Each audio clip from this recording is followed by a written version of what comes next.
మనకి దేశీయంగా, అంతర్జాతీయంగా ఒక పెద్ద సమస్య ఏంటంటే, ఈ వీటిట్లలో ఎక్కువగా ఉంటుంది. మన విమానాల్లో. ఇప్పుడు మనం ఫర్ ఎగ్జాంపుల్ అయోధ్యకో వెళ్ళాలి. డైరెక్ట్‌గా ఫ్లైట్ ఉండదు. మనం ఎక్కేటటువంటి ఫ్లైటు హైదరాబాద్‌లో దిగి అక్కడి నుంచి వేరే చోట వేరే ఫ్లైట్ ఎక్కేటట్టో, లేకపోతే ఢిల్లీలో దిగి వేరే ఫ్లైట్ ఎక్కడమో ఇట్లాంటిది. అంటే కనెక్టివిటీ ఫ్లైట్లుంటాయి. ఒకే కంపెనీవి అట్లా సెట్ చేయడం ఇది నడుస్తుంటది. అయితే డైరెక్ట్ ఫ్లైట్స్ అవసరాలు ఎక్కువగా ఉంటుంటాయి. ఇప్పుడు ఇండిగో ఆ విషయంలో కాస్త చొరవ తీసుకుంటోంది. ఆహ్, ఏథెన్స్ ఏదైతే గ్రీస్ రాజధాని ఏథెన్స్‌కి ఇప్పటిదాకా మనకి డైరెక్ట్ విమానం లేదు. సింగపూర్ నుంచినో లేకపోతే ఇంకో చోట నుంచి ఇంకో చోట నుంచినో పోవాలి.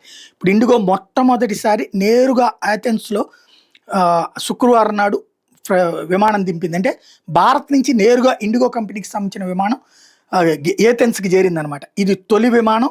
ఓవరాల్‌గా అది కాస్త ఇప్పుడు రికార్డు సాధించింది.